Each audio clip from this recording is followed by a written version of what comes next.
My son was picked up yesterday at 6 p.m. and the health department was doing phone calls. I didn't get mine till 7. When my husband picked him up at 6 o'clock, Lifetime notified them of nothing. Nothing. So your son was in this camp? Yep, every day. I'm a working mother. I have to drop him off at like 7:30. I pick him up at 6. Tell me about your concerns about him being at this gym, at this camp, and being so closely exposed to that particular camp counselor. Do you know who she is? We do not know who she is. I am just upset that Lifetime is taking a hands-off approach. I did not receive an email. I had to fill out emergency paperwork when I signed him up for camp. They have my email address. They have my phone number. I never received an email. So I got the emergency call at 7 p.m. I called the health department back at 7:39.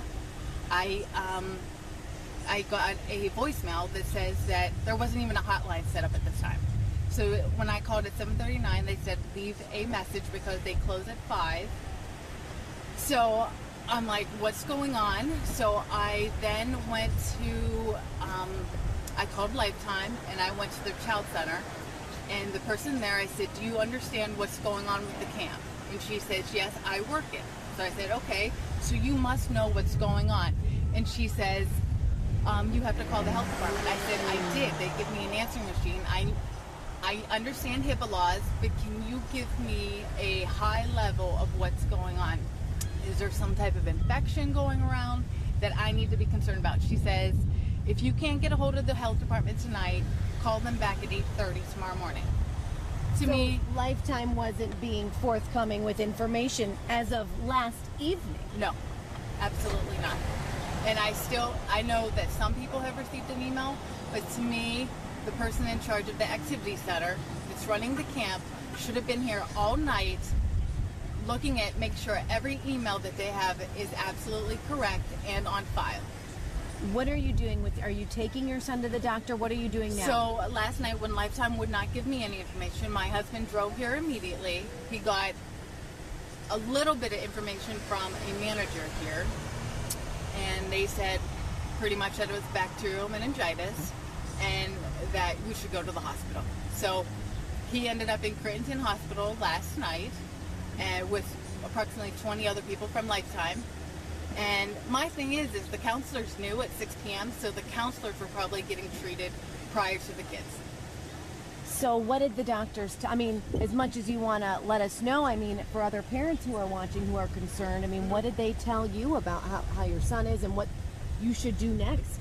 Well, the best case scenario was to get the antibiotic as soon as possible. And so we got the antibiotic as soon as possible, and that's the best case. They said if they don't have any symptoms, show any signs of symptoms, and they get the antibiotic, that they should be okay. But you have to look at for signs until July 21st. And your son was at this camp during those days? Every day.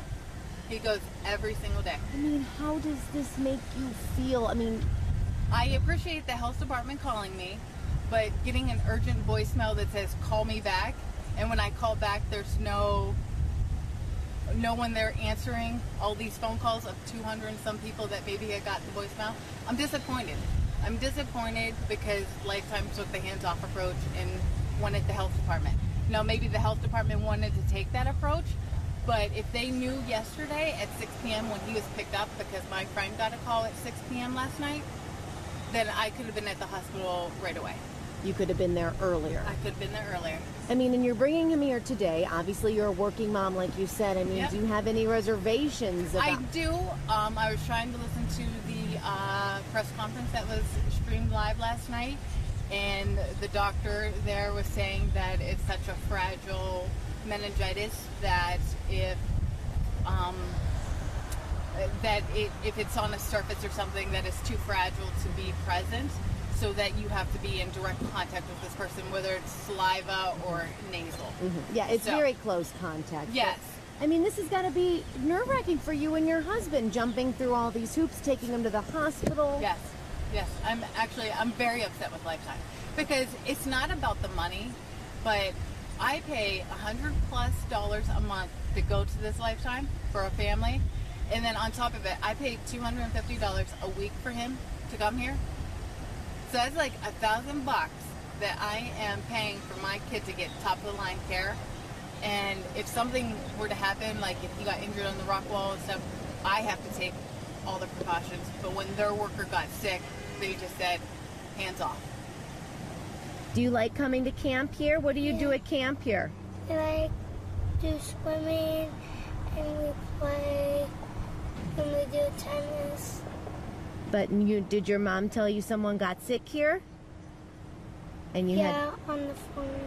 Yeah, and that you had to go to the doctor? And how do you feel? Good. Good. Well, thank you, Stone. It was nice talking to you.